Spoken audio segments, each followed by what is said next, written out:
Hello everyone, आपका आपके YouTube channel Digvijay commerce classes पर फिर से स्वागत है। हम आपके लिए अपने इस YouTube channel Digvijay commerce classes पर बीकॉम की हर एक सब्जेक्ट की पूरी सीरीज लेके आ रहे हैं, जिसमें आपको एक तरफ से 1 बाय 1 सारे रूल्स, उनके प्रैक्टिकल क्वेश्चन यहाँ मिलेंगे।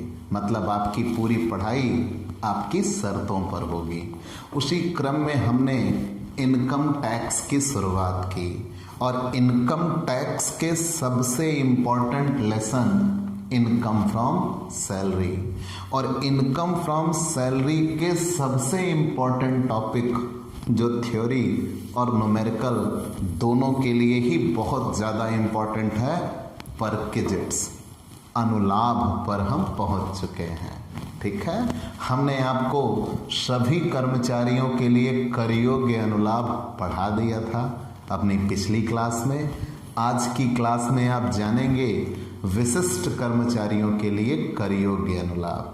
मतलब पहले तो आप ये जानिए who is the specific employee, कौन विशिष्ट कर्मचारी होता है। फिर आप जानेंगे ऐसे कौन से अनुलाभ हैं जो विशिष्ट कर्मचारियों के लिए कर योग्य हैं और सामान्य कर्मचारियों के लिए कर मुक्त। कंफर्म? तो चलिए हम आज की क्लास शुरू करते हैं। प्यारे दोस्तों, सबसे पहले अगर आप नए जुड़े हैं तो हमारे इस YouTube channel Digvijay commerce classes को सब्सक्राइब करिए, शेयर करिए, बेल आइकन दबाइए ताकि आपको हमारे लेटेस्ट वीडियोस के अपडेट मिल सके। और आप अगर हमसे रेगुलर क्लास चाहते हैं तो आप हमसे पेड क्लास लीजिए। पेड क्लास पाने के लिए आप हमारे व्हाट्सएप नंबर 9984358237 पर व्हाट्सएप करिए, मैसेज करिए। आपको पेड क्लास की पूरी जानकारी दे दी जाएगी, जिसमें आप बहुत थोड़े से शुल्क का भुगतान करके हमसे रेगुलर क्लास पा सकते हैं, PDF पा सकते हैं, डाउट सेशन रखा जाएगा और एग्ज़ाम पेपर सॉल्व कराए जाएंगे और बहुत कुछ। मतलब आपकी पूरी पढ़ाई आपकी शर्तों पर होगी। तो चलिए आज की क्लास शुरू करते हैं। अनुलाभ। मैंने पिछली क्लास में आपको अनुलाभ क्लियर कर दिया था। अनुलाभ में आप सभी कर्मचारियों के लिए कर योग्य अनुलाभ, perquisites and taxable perquisites for all employ अब पढ़ चुके थे। आज आपको पढ़ना है taxable perquisites for specific employ. तो सबसे पहले ये जानिए अनुलाभ कहते किसे हैं। एक रिमाइंडर आपके लिए, नियोक्ता द्वारा उसके कर्मचारी को उस कर्मचारी द्वारा की गई सेवा के बदले में निश्चित पारिश्रमिक के अतिरिक्त जो सुविधा दी जाती है वही अनुलाभ कहलाती है। ध्यान देना, फिर से, नियोक्ता द्वारा कर्मचारी को उस कर्मचारी द्वारा की गई सेवा के बदले में निश्चित पारिश्रमिक के अतिरिक्त जो सुविधा दी जाती है वही सुविधा अनुलाभ कहलाती है। जैसे मालिक ने कर्मचारी के रहने के लिए मकान दे दिया, कर्मचारी को इस्तेमाल करने के लिए कार दे दिया, मोबाइल फ़ोन दे दिया, कंप्यूटर दे दिया, लैपटॉप etc। मतलब ये वो फैसिलिटीज़ हैं जो मालिक ने कर्मचारी को दी, तो वो कर्मचारी के लिए अनुलाभ कहलाएंगी। ठीक है, तो डेफिनेशन क्या, आप उदाहरण ऐसे गिनाएंगे। मान लीजिए 2 नंबर का क्वेश्चन आ जाए अनुलाभ से, आप क्या समझते हैं? तो आपकी डेफिनेशन क्या होगी?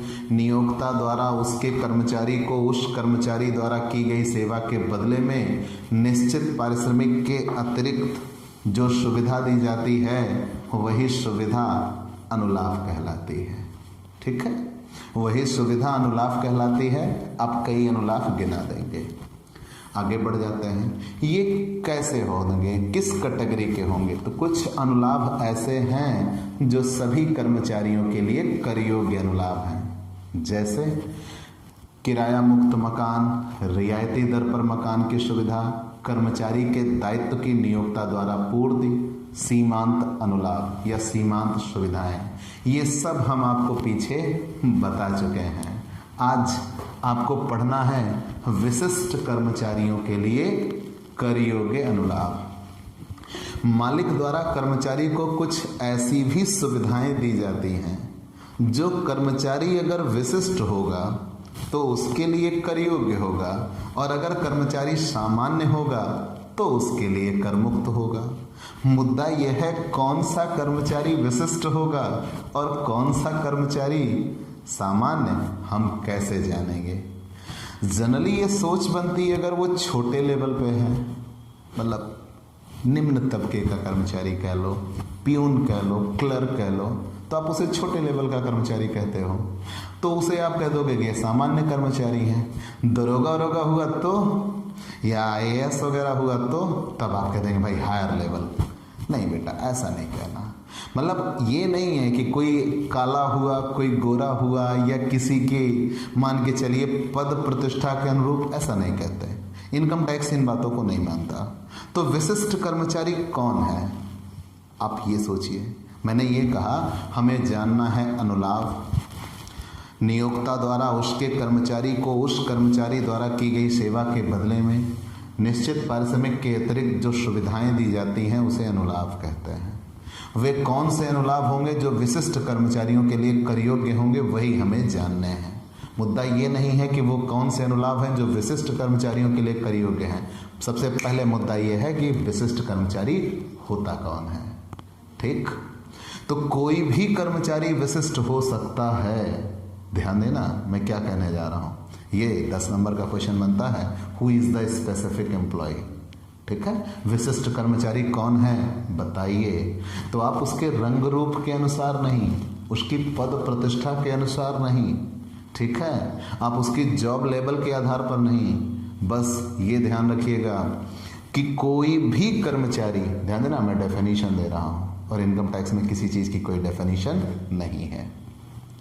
कोई भी कर्मचारी यदि निम्न 3 शर्तों में से किसी एक की पूर्ति करता है, मतलब ये 3 दशाएं हैं, इन 3 दशाओं में से कहीं एक, कोई एक सेटिस्फाइड कर दिया, तो गत वर्ष में वो कर्मचारी विशिष्ट कर्मचारी की श्रेणी में आएगा। ठीक, तो आप डेफिनेशन क्या देंगे? कोई भी कर्मचारी यदि इन 3 शर्तों में से किसी एक शर्त की पूर्ति कर दे तो वो कर्मचारी गत वर्ष में विशिष्ट कर्मचारी होगा, स्पेसिफिक एम्प्लॉय होगा। कौन कौन कौन सी शर्तें हैं? जैसे आप ये ध्यान देना, मैंने ये कहा जैसे प्यून, वो दरोगा लेवल पे हो, वो बड़े पद पर हो, इन सब चीज़ों से फर्क नहीं पड़ता आपको। आप उसका पद प्रतिष्ठा देखिए ही ना, वो गवर्नमेंट जॉब हो, प्राइवेट जॉब हो, डोंट केयर।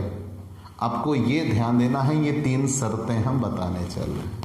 इन 3 कंडीशन में से वो कोई एक फुलफिल कर दे तो वो स्पेसिफिक एम्प्लॉय होगा। कौन कौन सी शर्तें?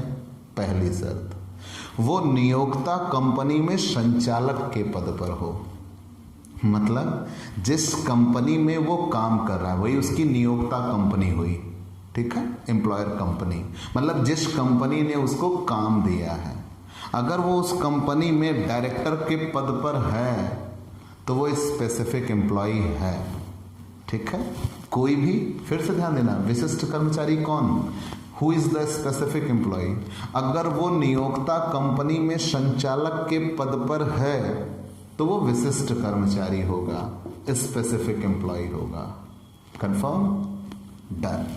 कि अगर कोई भी कर्मचारी नियोक्ता कंपनी में संचालक के पद पर है तो वो विशिष्ट कर्मचारी है। लेकिन दूसरी शर्त क्या है? मान लीजिए संचालक ना हुआ तो दूसरा मौका है। दूसरी शर्त क्या है? मतलब अब जैसे मैनेजर है तो वो फिर वो स्पेसिफिक एम्प्लॉय नहीं है, लेकिन अगर वो डायरेक्टर है तो स्पेसिफिक एम्प्लॉय है। तुरंत आप स्पेसिफिक एम्प्लॉय कह देंगे। ठीक है, क्योंकि पहली कंडीशन फुलफिल हो रही है। दूसरी क्या है? अगर वो नियोक्ता कंपनी के 20% या उससे ज्यादा इक्विटी शेयर खुद खरीदा हुआ है, मतलब वहां काम भी करता है, वहां उसकी नौकरी भी है, और उसी कंपनी में मालिक के तौर पर इन्होंने 20% या उससे ज्यादा इक्विटी शेयर खरीद रखे हैं, तो वो उस कंपनी में विशिष्ट कर्मचारी की भूमिका में होंगे। ठीक है, 2 शर्तें क्लियर? याद रहेगा कौन विशिष्ट कर्मचारी होगा? तो मैंने कहा 3 शर्तें। इन 3 दशाओं में से किसी एक की पूर्ति कर दे तो कोई भी कर्मचारी विशिष्ट कर्मचारी कहा जाएगा। पहली दशा, नियोक्ता कंपनी में संचालक के पद पर हो। दूसरी दशा, नियोक्ता कंपनी के 20% या उससे अधिक क्षमता अंशों में उसका सारवान हित होना चाहिए, ऐसा कहा जाता है। मतलब आप ये कह लीजिए कम से कम 20% या उससे अधिक इक्विटी शेयर उसने अपनी कंपनी के खरीद रखे हों। और तीसरा, उसके समस्त मौद्रिक प्राप्तियों का योग, ध्यान देना, प्रीवियस ईयर के लिए, गत वर्ष के लिए उसकी जितनी भी मॉनेटरी रिसीप्ट हैं, ऑल मॉनेटरी रिसीप्ट या ऑल टैक्सेबल मॉनेटरी रिसीप्ट, सभी कर योग्य मौद्रिक प्राप्तियां, मतलब वो पैसे जो उसको नकद मिले हैं और टैक्सेबल है। ध्यान देना, मैं पूरी बात क्या कर रहा हूं, वो पैसे जो उसको नकद मिले हैं और टैक्सेबल हैं, अगर वो सब जोड़कर साल भर में 50,000 रुपए बन गए तो वो कर्मचारी विशिष्ट हुआ। पर समस्त मौद्रिक प्राप्तियों का योग 50,000 रुपए से जैसे अधिक हुआ तो वो विशिष्ट कर्मचारी होगा, और अगर 50,000 के नीचे रह गया तो फिर वो विशिष्ट कर्मचारी नहीं होगा। ठीक है, मैंने क्या कहा, 3 शर्तें। कौन विशिष्ट कर्मचारी है? Who is the specific employee, who is specific employee, ठीक, स्पेसिफिक एम्प्लॉय। विशिष्ट कर्मचारी कौन? तो पहली शर्त क्या बनी, नियोक्ता कंपनी में संचालक के पद पर हो, नियोक्ता कंपनी में संचालक के पद पर हो, नियोक्ता कंपनी में संचालक के पद पर हो। अगर नियोक्ता कंपनी में डायरेक्टर के पद पर है तो विशिष्ट कर्मचारी है। दूसरी शर्त, अथवा भी आप कह सकते हो, ठीक है। दूसरा, नियोक्ता कंपनी के 20%, नियोक्ता कंपनी के 20% या उससे अधिक, या उससे अधिक समता अंशों को क्रय किया हो, ठीक, मतलब खुद जिस कंपनी में काम कर रहा है उस कंपनी के 20% या उससे अधिक इक्विटी शेयर भी खरीद रखे हैं, अंशों को क्रय किया हो। तीसरा, उसकी समस्त मौद्रिक प्राप्तियां, उसकी गत वर्ष की समस्त मौद्रिक करयोग प्राप्तियां, उसकी गत वर्ष की समस्त कर योग्य मौद्रिक प्राप्तियां, all taxable monetary received in previous year, कर योग्य मौद्रिक प्राप्तियां, मौद्रिक प्राप्तियों का योग 50,000 रुपए से अधिक हो, 50,000 रुपए से अधिक हो, ठीक। इन 3 में से अगर कोई एक फुलफिल हुई, एनी वन फुलफिल, कोई एक पूरा हो जाए, कोई एक, ठीक है, एनी वन फुलफिल, तो वो क्या बन जाएगा, स्पेसिफिक एम्प्लॉय कहलाएगा, विशिष्ट कर्मचारी कहलाएगा।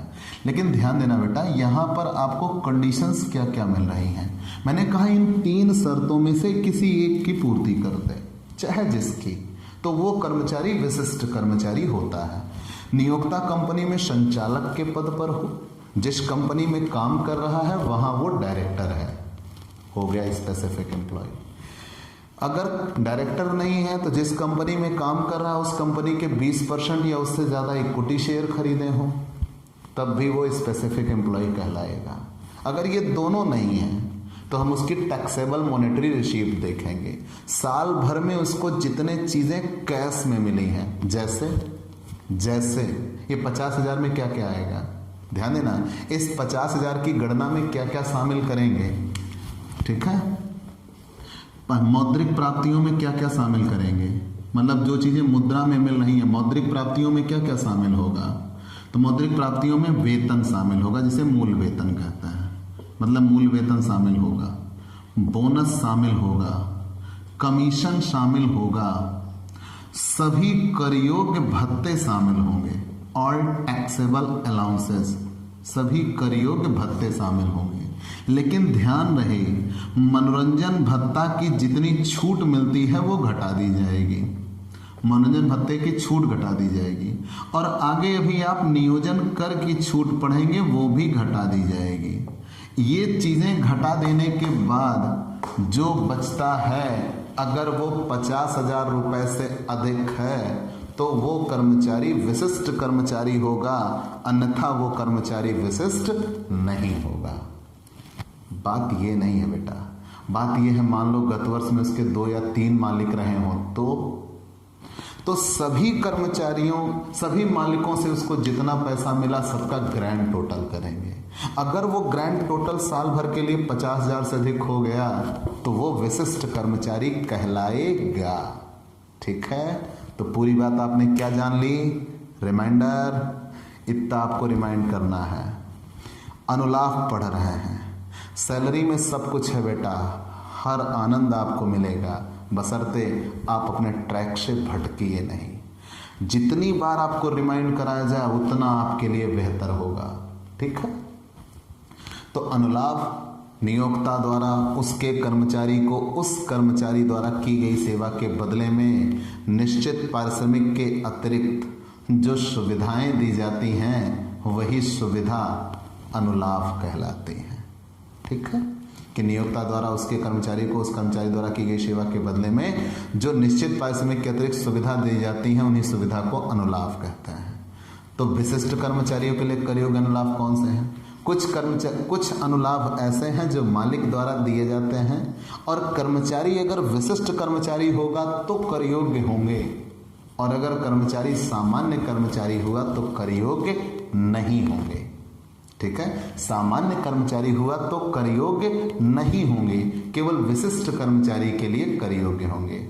तो पहले हम ये जान लें कि कौन कर्मचारी विशिष्ट है, तभी तो हम देखेंगे कि ये विशिष्ट कर्मचारी है, अब इसके लिए कर योग्य होगा या कर मुक्त। तो सबसे पहला विशिष्ट कर्मचारी कौन? कोई भी कर्मचारी विशिष्ट कर्मचारी हो सकता है, वो प्यून हो, वो प्रिंसिपल हो, डोंट केयर, वो विशिष्ट हो सकता है, बशर्ते वो निम्न 3 दशाओं में से किसी एक को पूरा कर दे। कौन? पहला, जिस कंपनी में वो काम कर रहा है नियोक्ता कंपनी में संचालक के पद पर हो। दूसरा, जिस कंपनी में वो काम कर रहा है वहाँ उसी कंपनी के 20% या उससे अधिक इक्विटी शेयर खरीद रखा हो। तीसरा, गत वर्ष में उसकी समस्त मौद्रिक कर योग्य मौद्रिक प्राप्तियां अगर 50,000 रुपए से अधिक हैं तो वो विशिष्ट कर्मचारी कहलाएगा। और इन मौद्रिक प्राप्तियों में मूल वेतन, सारे कर योग्य भत्ते, बोनस, कमीशन या कोई और चीज अगर कैश में मिलती है तो वो भी जुड़ जाएगा। ठीक है, केवल उसमें ये चीजें नहीं जुड़ती, मनोरंजन भत्ता घटा देते हैं जितना कर मुक्त होता है, और नियोजन कर घटा देते हैं। इतना कर देने के बाद जो शेष निकल के आए अगर वो 50,000 रुपए से अधिक है तो कोई भी कर्मचारी विशिष्ट कर्मचारी होगा। और अगर उसके एक से अधिक मालिक हैं तो जब उसके एक से अधिक मालिक हैं तो सभी मालिकों से मिलने वाली राशि जोड़ दी जाएगी, और अगर सभी मालिकों से मिलने वाली राशि 50,000 रुपए से अधिक हो गई तो भी वो विशिष्ट कर्मचारी होगा। कंफर्म। अब कुछ ऐसे अनुलाभ हैं जो कर्मचारी विशिष्ट कर्मचारी होगा तो कर योग्य होंगे, नहीं तो कर मुक्त होते हैं, हमें उन्हीं को जानना है। तो आप इसका स्क्रीनशॉट ले सकते हैं, हम इसे मिटा देंगे। अब यहाँ हमें कुछ प्रमुख बिंदुओं की चर्चा कर देनी चाहिए। कौन से? सबसे पहली चीज़ तो ये, न्यूनतम वेतन अधिनियम 1948 के अनुसार अब किसी भी कर्मचारी का वेतन 50,000 से कम नहीं होगा। लो, एक बड़ी बात आ रही है, मैंने क्या कहा? न्यूनतम वेतन अधिनियम 1948 के अनुसार अब किसी भी कर्मचारी का वेतन 50,000 से कम नहीं होगा।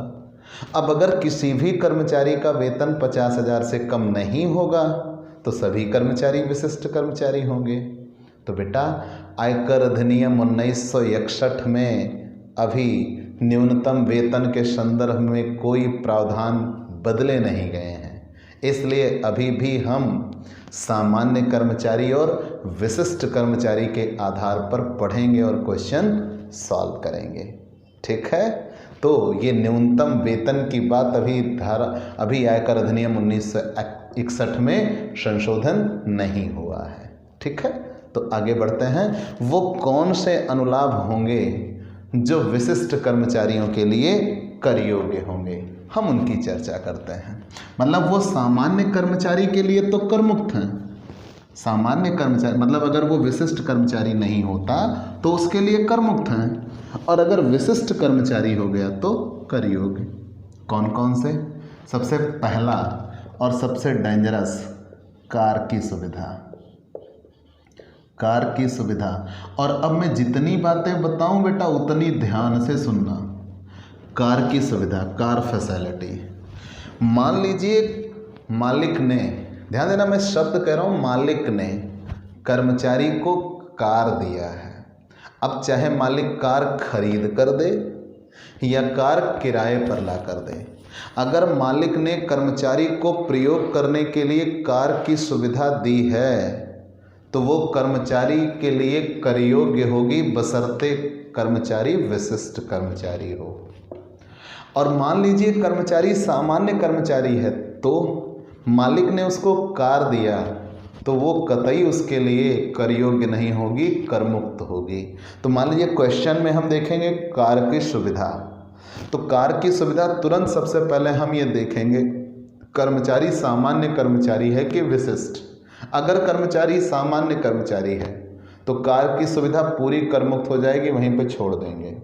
अब अगर कर्मचारी विशिष्ट कर्मचारी है तो कार की सुविधा कर योग्य हो जाएगी और हम उसका मूल्यांकन करेंगे। ठीक है, तो सबसे पहली बात ये जान लीजिएगा कि अगर मालिक ने कर्मचारी को कार दिया, चाहे खरीद कर दिया और चाहे किराए पर लेकर दिया, अगर मालिक ने कर्मचारी को प्रयोग करने के लिए कार दिया है तो कार की सुविधा सामान्य कर्मचारी के लिए कर मुक्त होती है और विशिष्ट कर्मचारी के लिए कर योग्य होती है। एक बात यहाँ और मार्के की बनती है। क्या? मान लीजिए कार कर्मचारी ने खरीदी थी तो अब अगर कार कर्मचारी ने खरीदी थी और उसके खर्चे मालिक उठा रहा है तो यहाँ पे सभी कर्मचारियों के लिए कर योग्य हो जाएगा। फिर वहाँ कर्मचारी को कर मुक्ति नहीं मिलेगी, चाहे वो सामान्य हो चाहे विशिष्ट। याद रहेगा? तो अगर मालिक ने खुद से दिया, मतलब वो कर्मचारी की नहीं है, मालिक ने अपनी ओर से कर्मचारी को प्रयोग करने के लिए कार की सुविधा दी, तो अगर कर्मचारी विशिष्ट कर्मचारी है तो उसके लिए कार की सुविधा कर योग्य होगी, अन्यथा सामान्य कर्मचारी को मालिक की ओर से मिलने वाली कार की सुविधा कर मुक्त होती है, एग्जम्प्ट होती है। ठीक है, तो आप क्या करिएगा, क्वेश्चन में ला, जैसे क्वेश्चन में लिखा है कार की सुविधा, कार फैसिलिटीज, कार के साथ अगर ड्राइवर, सोफर, ड्राइवर का दूसरा नाम सोफर है, सुना होगा आपने नहीं सुना? सुन लीजिएगा। तो कार के साथ साथ अगर ड्राइवर की बात की गई तो वो भी, अगर सामान्य कर्मचारी है तो कर मुक्त, और अगर विशिष्ट कर्मचारी है तो कर योग्य। ठीक है, अगर मालिक ने कर्मचारी को कार की सुविधा दी तो कर्मचारी विशिष्ट कर्मचारी है तो कर योग्य होगा, सामान्य कर्मचारी है तो कर मुक्त, पूरा कर मुक्त। फिर वहाँ ये नहीं देखना कि कितना कर मुक्त कितना कर योग्य। क्लियर? आगे बढ़ते हैं। फर्रास, स्वीपर जिसे बोलते हो, माली, चौकीदार या निजी सहायक की सुविधा। आप अलग अलग पढ़ सकते हो, स्वीपर, फर्रास, वॉचमैन, फर्रास, गार्डनर, माली। ठीक है, और प्राइवेट हेल्पर, ये कोई अगर मालिक ने कर्मचारी को दिया तो यहाँ आप बात बनती है, बात ये बनती है इनकी नियुक्ति की किसने, मतलब इनको किसने काम पे रखा। अगर इनको मालिक ने काम पे रखा तो वेतन देने की जिम्मेदारी मालिक की है। मतलब मान लीजिए, अब एक उदाहरण देके हम समझाना चाहेंगे बेटा। मान लीजिए हम आपके मालिक हैं और आप हमारे कर्मचारी, यही मानिएगा तभी बात में दम आएगी। ठीक है, वजन होगा बात को समझाने का। तो मान लीजिए मैं आपका मालिक और आप मेरे कर्मचारी, और मैंने आपके लिए कोई माली नियुक्त कर दिया। मैंने नियुक्त कर दिया, कहा चलो ठीक है आप इस बंगलों में रहते हो, मैं यहाँ एक माली दे रहा हूँ, वो आपके बंगले के आसपास पूरा साफ सफाई रखेगा, बाग बगीचे बना के रखेगा, फूल वूल लगाएगा, उसका वेतन हम देंगे। तो मैंने अपनी ओर से माली अपॉइंट किया हुआ है, उसका वेतन देने की रिस्पॉन्सिबिलिटी किसकी है? मालिक की है। तब अगर मालिक ने अपनी ओर से, ध्यान देना मेरे शब्द को, मालिक ने अपनी ओर से माली की नियुक्ति की और उसको कर्मचारी को दे दिया, वो मालिक कर्मचारी की सुविधा है, कर्मचारी के लिए काम कर रहा है, लेकिन उसका वेतन कौन दे रहा है? मालिक। तो मालिक की सुविधा मालिक ने अपनी ओर से कर्मचारी को दी, तो अगर कर्मचारी सामान्य कर्मचारी है तो करमुक्त, और अगर विशिष्ट कर्मचारी है तो करयोग्य। मामला उलट दीजिए।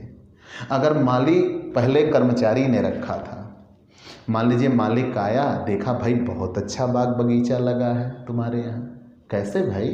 तो आपने बताया कि हमने माली कर रखा है, वो इसकी देख रेख करता है, हम उसको वेतन देते हैं। तो मालिक आपसे प्रभावी हुआ, कहा चलो ठीक है, आज से माली का वेतन हम देंगे।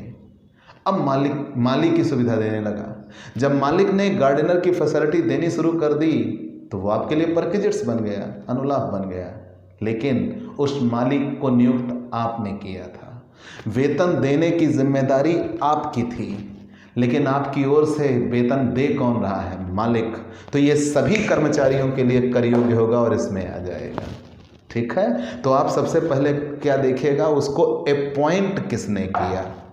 अगर उसको अपॉइंट मालिक ने किया है तो सामान्य कर्मचारी के लिए करमुक्त और विशिष्ट कर्मचारी के लिए कर योग्य।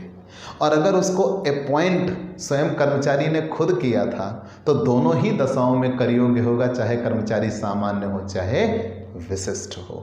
बात ध्यान दे के देखिएगा। सेम वही चीज़ इसके लिए है। Watchman, gardener, private helper, sweeper, तीनों के लिए, चारों के लिए यही नियम है। अगर कोई स्वीपर या वॉचमैन मालिक ने नियुक्त किया था, मतलब बाई एम्प्लॉयर, मालिक ने नियुक्त किया था और ये कहा ठीक है अब ये तुम्हारे लिए काम करेंगे, और उसको कर्मचारी को दे दिया, तो ये वो सुविधाएं हैं जो मालिक ने कर्मचारी को दिया। इसको देने के लिए ध्यान देना, इनको नियुक्त किसने किया था? मालिक ने किया था। इनका वेतन देने की जिम्मेदारी किसकी थी? मालिक की थी, और उनका वेतन मालिक ने दिया, तो ये सामान्य कर्मचारी के लिए करमुक्त होगा और विशिष्ट कर्मचारी के लिए कर योग्य होगा। ठीक है, तो पूरी बात आपको स्पष्ट समझ में आ गई, एकदम अक्षरशः समझ में आ गई। बहुत अच्छे, फिर से जान लीजिए, मैंने ये कहा है कोई निजी सहायक, माली, चौकीदार या फर्राश, अगर इनको मालिक ने नियुक्त किया था, आप ऐसे समझिएगा, अपॉइंट। ठीक है, अपॉइंट, किसने अपॉइंट किया? अगर अपॉइंट मालिक करता है, एम्प्लॉयर, मालिक ने अपॉइंट किया, तो फिर सामान्य कर्मचारी के लिए करमुक्त, ऑर्डिनरी, स्पेसिफिक, तो सामान्य कर्मचारी के लिए करमुक्त, ठीक है, एग्जेम्प्ट, और विशिष्ट कर्मचारी के लिए कर योग्य। लेकिन अगर उनको नियुक्त कर्मचारी ने किया था तो वेतन देने की जिम्मेदारी फिर कर्मचारी की थी, लेकिन वेतन किसने दे दिया? मालिक ने दे दिया, तो फिर दोनों ही दशाओं में टैक्सेबल होगा, फिर वहाँ कर मुक्ति नहीं मिलती। ठीक है, फिर वहाँ कर मुक्ति नहीं मिलती, यहाँ दोनों ही दशाओं में टैक्सेबल होता है। ठीक है, तो आप पूरी तरह से समझ चुके होंगे। अगर माली, स्वीपर, वॉचमैन या प्राइवेट हेल्पर कोई भी है, मालिक ने खुद अपॉइंट किया है, जब मालिक ने अपॉइंट किया है तो सामान्य कर्मचारी के लिए करमुक्त होगा और विशिष्ट कर्मचारी के लिए कर योग्य होगा। ठीक है, और अगर उनको नियुक्त कर्मचारी ने किया है तो फिर बात वही आ जाती है, वेतन देने की जिम्मेदारी किसकी थी? कर्मचारी की थी, और कर्मचारी की रिस्पॉन्सिबिलिटी को कौन मेड कर रहा है? एम्प्लॉयर। तो जब कर्मचारी के किसी दायित्व का मालिक भुगतान करता है तो वो सभी प्रकार के कर्मचारियों के लिए क्या हो जाता है? कर योग्य अनुलाभ हो जाता है, फिर दोनों ही दशाओं में टैक्सेबल होगा। क्लियर? अब एक हम अगले नियम पर चलेंगे, अगले नियम पर चलेंगे। अगला नियम क्या मिलेगा आपको? चलिए, दो खत्म हो गए। तीसरा, गैस, बिजली व पानी का कनेक्शन। गैस, बिजली व पानी का कनेक्शन। ध्यान देना बेटा, यहाँ भी वैसी ही बातें आ गई हैं। गैस, बिजली व पानी का कनेक्शन। ठीक, ध्यान देना बेटा, अगर गैस, बिजली व पानी का कनेक्शन मालिक ने खुद लिया था, ध्यान देना, मतलब ये चाहे गैस हो, चाहे बिजली हो या वाटर कनेक्शन हो, मालिक ने खुद ले रखा था, तो उस कनेक्शन को लेने की रिस्पॉन्सिबिलिटी मालिक की है, तो उसका बिल भी पे कौन करेगा? मालिक। मतलब ये उनकी लायबिलिटी थी, लेकिन उन्होंने एम्प्लॉय को इस्तेमाल करने के लिए दे दी। मतलब गैस का कनेक्शन मालिक का, मालिक के नाम पे, मालिक ने एम्प्लॉय को दे दिया, लो भाई तुम प्रयोग करो। अब एम्प्लॉय प्रयोग कर रहा है तो एम्प्लॉय को तो फ्री में फैसिलिटी मिल रही है, लेकिन टैक्सेबल होगा कि एग्जेम्प्ट होगा? तो इस बात पे ये है कि जब उसका कनेक्शन मालिक के नाम पे है, ध्यान देना, तो उसका वेतन या उसका बिल पे करने की रिस्पॉन्सिबिलिटी किसकी है? मालिक की है। तो ये सामान्य कर्मचारी के लिए करमुक्त होगा और स्पेसिफिक एम्प्लॉय के लिए टैक्सेबल होगा। फिर से ध्यान दे लीजिएगा, मैंने ये कहा कि अगर गैस, बिजली या पानी का कोई कनेक्शन है और उस गैस, बिजली, पानी का कनेक्शन मालिक ने खुद के नाम पे लिया, गैस, बिजली मतलब गैस का कनेक्शन ले रखा था, वाटर कनेक्शन करा रखा था, लाइट का कनेक्शन करा रखा था। जैसे जनरली क्या होता है कि मान लीजिए हम आपके मालिक हैं और आप हमारे कर्मचारी, हमने आपको रहने के लिए एक मकान दिया, उस मकान में हमने लाइट लगवा दी, तो लाइट लगवा दी तो मंथली उसका बिल बनता है। अब उस बिल को पे करने की रिस्पॉन्सिबिलिटी किसकी? जो कि कनेक्शन हमने लिया है। तो जब कनेक्शन हमने लिया है तो उसका बिल देने की रिस्पॉन्सिबिलिटी भी हमारी बनती है। अब उसका बिल हम पे करेंगे, तो कर्मचारी के लिए क्या हो गया? फैसिलिटी हो गई। ठीक है, मतलब कर्मचारी को मुफ्त में बिजली मिल रही है, तो कर्मचारी के लिए फैसिलिटी बन गई, तो उसके लिए टैक्सेबल या एग्जेम्प्ट हमें इवैल्यूएट करना होगा। तो यहाँ ये बात बनी कि ये वो फैसिलिटी है जिसका कनेक्शन मालिक ने किया था, मालिक ने लिया था और कर्मचारी को दे दिया है। तब कर्मचारी अगर सामान्य कर्मचारी होगा तो करमुक्त, और अगर विशिष्ट कर्मचारी होगा तो कर योग्य। ठीक है, अगर ठीक यही उल्टा, मान लीजिए मालिक ने रहने के लिए मकान दिया, कर्मचारी ने कहा मकान तो दे दिया, बिजली भी लगवा दो, मालिक ने कहा भाई तुम भी कुछ कर लो, तो कर्मचारी ने खुद कनेक्शन ले लिया कि चलो ठीक है हम गैस का कनेक्शन ले लेते हैं, लाइट का कनेक्शन ले लेते हैं। कर्मचारी ने खुद से ये कनेक्शन लिए, तो उनका बिल देने की जिम्मेदारी किसकी है? कर्मचारी की है। अब उसके पैसे मालिक ने, महीने 2 महीने बाद मालिक ने सोचा यार क्यों इसके ऊपर बोझा डालना, चलो हम इसकी मदद करते हैं, तो अब मालिक ने उनको वेतन देना शुरू कर दिया। तो लेकिन चूंकि कनेक्शन लिया किसने था? एम्प्लॉय ने लिया था, तो उसका बिल पे करने की रिस्पॉन्सिबिलिटी किसकी है? एम्प्लॉय की है। तो फिर वो एम्प्लॉय के लिए टैक्सेबल होगा, और दोनों ही दशाओं में टैक्सेबल होगा, चाहे वो ऑर्डिनरी हो या स्पेसिफिक हो। क्यों? क्योंकि वो फिर कर्मचारी के दायित्व की नियोक्ता द्वारा पूर्ति हो जाएगी और इसमें पहुंच जाएगा सभी कर्मचारियों के लिए कर योग्य अनुलाभ में। कैसे? तो मैंने ये बताया, तुरंत आप यहां देखना कनेक्शन किसके नाम पर है, कनेक्शन किसने लिया। अगर कनेक्शन एम्प्लॉयर ने लिया, मालिक ने लिया, तो यहाँ ये देखना फिर उसका बिल पे करने की रिस्पॉन्सिबिलिटी मालिक की। तो सामान्य कर्मचारी के लिए करमुक्त, मालिक दोनों ही दशाओं में पैसे देगा, मालिक दोनों ही दशाओं में पैसे देगा, लेकिन बात बनती है रिस्पॉन्सिबिलिटी की, तब बात में दम आती है। ठीक है, ऑर्डिनरी या स्पेसिफिक। यहाँ भी यहाँ एम्प्लॉय ने कनेक्शन लिया, कनेक्शन किसने लिया? एम्प्लॉय ने। यहाँ हम देखेंगे ऑर्डिनरी कि सामान्य कर्मचारी है या विशिष्ट, लेकिन यहाँ दोनों ही दशाओं में टैक्सेबल होगा। ठीक है, यहाँ स्पेसिफिक होगा तो टैक्सेबल, ऑर्डिनरी होगा तो एग्जेम्प्ट। अब कैसे? बात समझिएगा। तो मैंने कहा मान लीजिए हम आपके मालिक, आप हमारे कर्मचारी, हमने आपको बिजली लगवा के दे दी, तो जब हमने बिजली लगवा के दे दी तो उसका कनेक्शन हमने लिया, तो उसका बिल देना किसको बनता है? मालिक को। और मालिक ने उसका बिल दिया, तो अगर आप ऑर्डिनरी हो तो आपके लिए एग्जेम्प्ट, और अगर आप स्पेसिफिक हो तो आपके लिए टैक्सेबल। ठीक है, ये मालिक ने अपनी ओर से फैसिलिटी आपको दे दी। लेकिन यहाँ पे क्या था, पहले कनेक्शन आपने ले लिया, बाद में उसका पैसा कौन दे रहा है, मालिक दे रहा है। तो कनेक्शन आपने लिया था तो उसका बिल देने की रिस्पॉन्सिबिलिटी आपकी थी, लेकिन आपकी ओर से अब उस खर्चे को कौन दे रहा है, मालिक। तो सभी प्रकार के कर्मचारियों के लिए कर योग्य होगा। तो आपको हम याद दिलाना चाहेंगे, विशिष्ट कर्मचारी के लिए अगर कार की सुविधा है तो ध्यान देखना, ये आप ये ध्यान देना कि ये सब मालिक के द्वारा दिए जाए।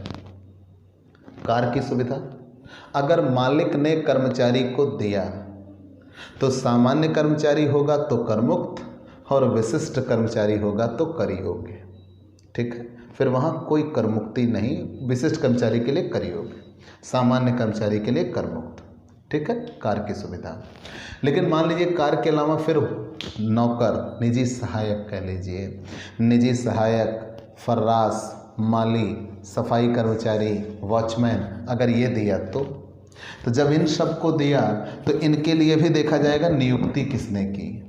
अगर नियुक्ति मालिक ने की तो नियुक्ति मालिक ने की है तो उनका वेतन देने का जिम्मेदार भी कौन है, मालिक है। और मालिक ने वेतन दिया तो ये सामान्य कर्मचारी के लिए कर मुक्त और विशिष्ट कर्मचारी के लिए कर योग्य। बात आई गैस, बिजली के, पानी के कनेक्शन की, तो अगर इनका कनेक्शन मालिक ने लिया था तो उनका वेतन देने के, उनका कनेक्शन देने की भी या बिल देने की भी जिम्मेदारी किसकी थी, मालिक की थी। भाई कनेक्शन मालिक ने लिया है तो कनेक्शन मालिक ने लिया है तो बिल पे करने का भी रिस्पॉन्सिबल कौन है, मालिक है। और मालिक ने बिल पे किया, फैसिलिटी यूज कौन कर रहा है, एम्प्लॉई। तो कर्मचारी सामान्य होगा तो एग्जेम्प्ट, स्पेसिफिक होगा तो टैक्सेबल। लेकिन अगर यही चीज़ें मालिक ने ना दिया होता, पहले कर्मचारी ने लिया, कर्मचारी ने कनेक्शन करा लिया, बाद में मालिक ने उसके खर्चे उठा लिए, तो जब बाद में मालिक ने उसके खर्चे उठा लिए तो कर्मचारी को मिल गया, फैसिलिटी मिलनी शुरू हो गई। जब कर्मचारी को फैसिलिटी मिलनी शुरू हो गई तो वो चाहे स्पेसिफिक हो चाहे ऑर्डिनरी, टैक्सेबल दोनों ही दशाओं में होगा, क्योंकि ये सुविधाएं मालिक ने अपने नाम पे नहीं ली हैं, ये सुविधाएं कर्मचारी ने ली थी, मालिक उनका केवल पेमेंट कर रहा है। ठीक है। एजुकेशन फैसिलिटी, शिक्षा सुविधा, बहुत बेहतर नियम हैं शिक्षा सुविधा के। ठीक है, और बहुत ही इस पे विवाद भी हो चुका था एजुकेशन फैसिलिटी पर, और बहुत डीप में आपको जानना पड़ता है एजुकेशन फैसिलिटीज़ पर। ठीक है, अभी हम वैल्यूएशन पढ़ाएंगे तो डिटेल में इनको फिर से आप समझिएगा। अभी तो सिर्फ नाम जान रहे हैं, बाकी हमने डिटेल में भी आपको पढ़ा दिया। ठीक है, ताकि आपको आगे चलकर आसानी हो सके। तो एजुकेशन फैसिलिटीज़, शिक्षा सुविधा। अब लो, अब 2 बार शिक्षा पढ़ चुके हो। एक बार पढ़े थे एजुकेशन अलाउंस, तो मालिक कर्मचारी के बच्चों को पढ़ने के लिए नकद पैसा दे रहा था, उसे एजुकेशन अलाउंस कहते हैं। 100 रुपये प्रतिमाह प्रति बच्चा कर मुक्त था, वो पहला था। दूसरा आप पढ़े थे एकेडमिक, मालिक कर्मचारी के खुद के पढ़ाई के लिए नकद पैसा दे रहा था।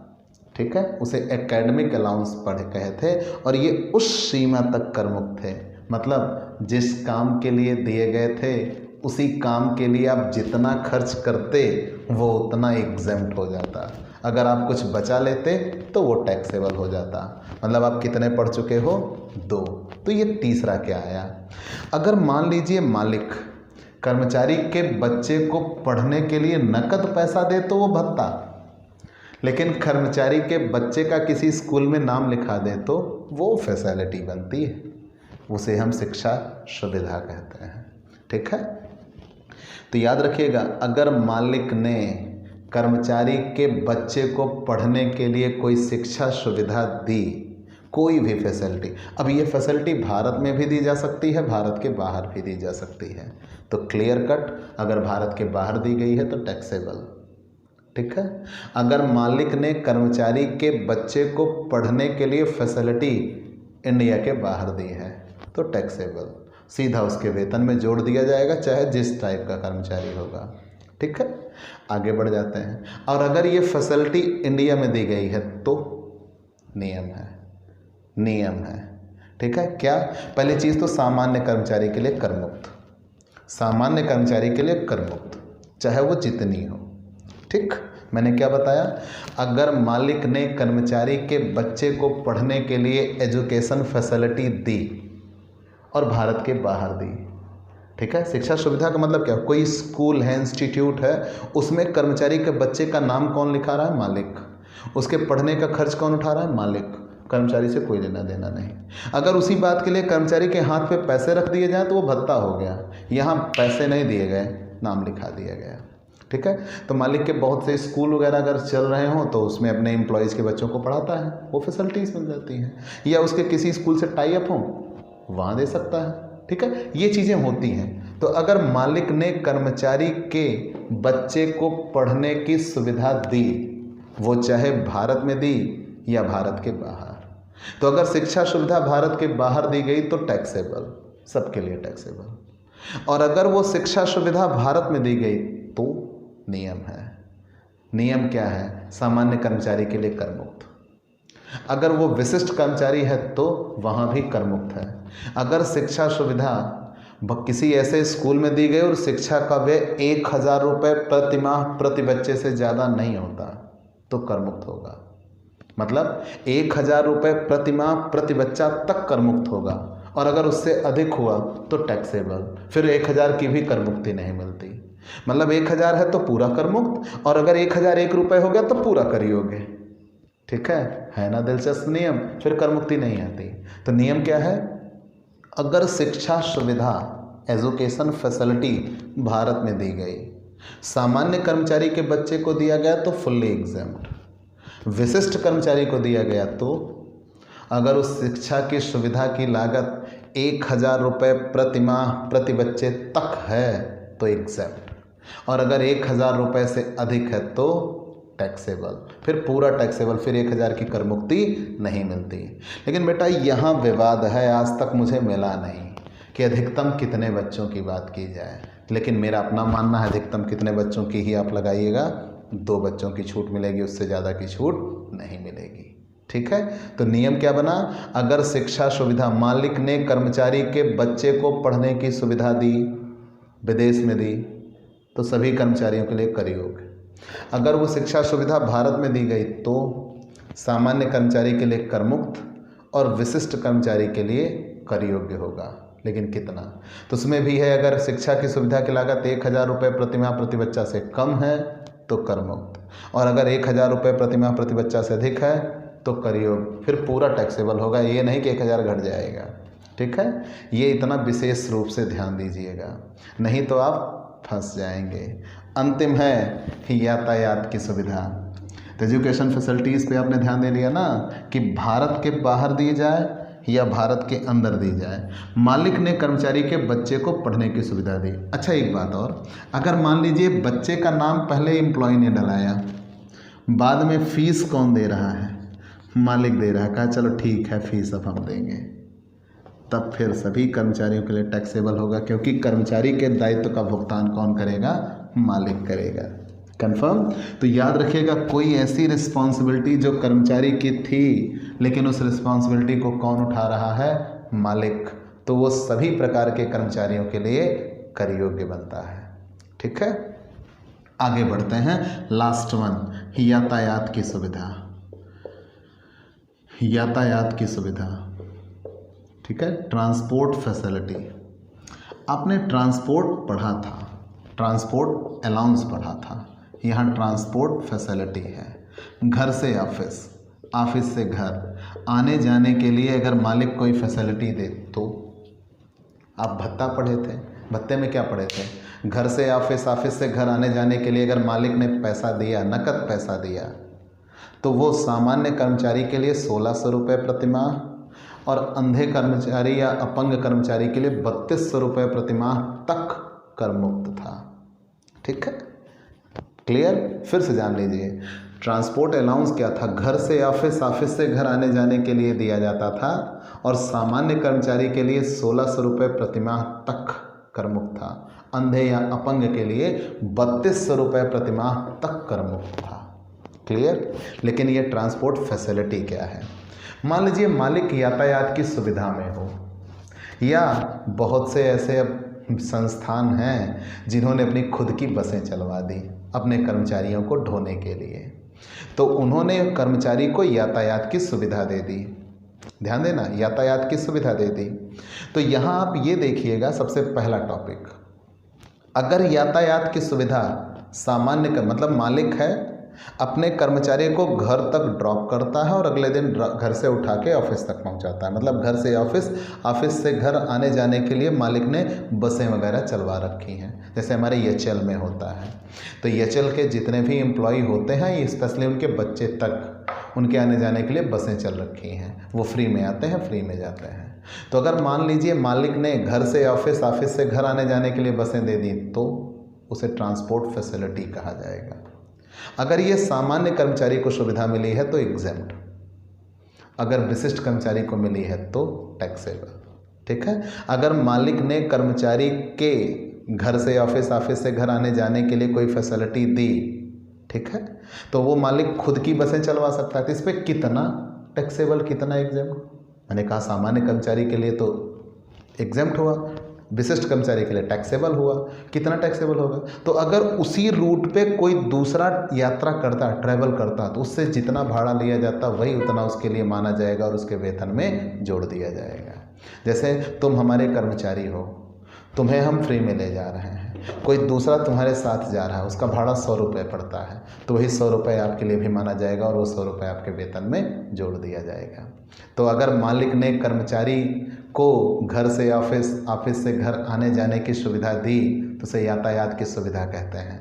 सामान्य कर्मचारी के लिए करमुक्त और विशिष्ट कर्मचारी के लिए कर योग्य। लेकिन ध्यान देना, यहाँ नियम है, अगर रेल का कर्मचारी हो या एयरलाइंस का कर्मचारी हो, जैसे मेरे पिता रेलवे में थे, ठीक है, और उन्हें अब भी रेल का पास मिलता है, वो चाहे जहाँ आए जाएं, कोई किराया नहीं अगर रेल से जाते हैं तो। ऐसा ही एयरलाइंस वालों को मिलता है। तो अगर रेल के कर्मचारी या एयरलाइंस के कर्मचारी को ये फैसिलिटी मिलती है तो वो फुल्ली एग्जेम्प्ट है, उस पर कहीं कोई टैक्स नहीं लगेगा, चाहे वो ऑर्डिनरी हो चाहे वो स्पेसिफिक हो। ठीक, तो अगर रेलवे के कर्मचारी हों या एयरलाइंस के कर्मचारी हों तो उनके कर्मचारियों को कोई भी टैक्स नहीं देना होगा यातायात की सुविधा पर। बाकी अगर सामान्य कर्मचारी हैं तो करमुक्त और विशिष्ट कर्मचारी हैं तो कर योग्य। तो आज की इस क्लास में आपने जाना स्पेसिफिक एम्प्लॉय कहते किसे हैं, वो कौन सी फैसिलिटी होंगी जो स्पेसिफिक एम्प्लॉय के लिए टैक्सेबल होंगी और ऑर्डिनरी एम्प्लॉय के लिए एग्जेम्प्ट। तो आपको ये क्लास कैसी लगी हमें ज़रूर बताइएगा। आपके लाइक और कमेंट का हमें इंतज़ार रहेगा। और आप हमसे अगर नए जुड़े हैं तो सबसे पहले हमारे इस YouTube channel Digvijay commerce classes को सब्सक्राइब करिए, यही तो हमारे आपके संबंधों का आधार है। और आप हमसे नियमित क्लास पाना चाहते हैं, आपको ये लगता है हाँ ये वो बंदा है जो हमें रेगुलर तरीके से पढ़ा सकता है और हमारी पढ़ाई को सबसे बेहतर तरीके से पूरा करा सकता है, तो आप हमसे पेड क्लास लीजिए। आप बहुत थोड़े से शुल्क का भुगतान करेंगे, आपको रेगुलर क्लास मिलेगी, आप PDF भी पाएंगे, डाउट सेशन भी रखा जाएगा, एग्ज़ाम पेपर भी सॉल्व कराए जाएंगे, 1 बाय 1 सारे टॉपिक, उनके प्रैक्टिकल क्वेश्चंस आपको मिलते जाएंगे। तो इतना सब कुछ आपको यहाँ मिलेगा, तो आप हमसे पेड क्लास लीजिए। और अगर नए जुड़े हैं तो सबसे पहले हमारे इस YouTube channel Digvijay commerce classes को सब्सक्राइब करिए। तो आज के लिए इतना ही, चलते हैं दोस्तों, अगले दिन सभी कर्मचारियों के लिए कर मुक्त लाभ। बाय बाय दोस्तों।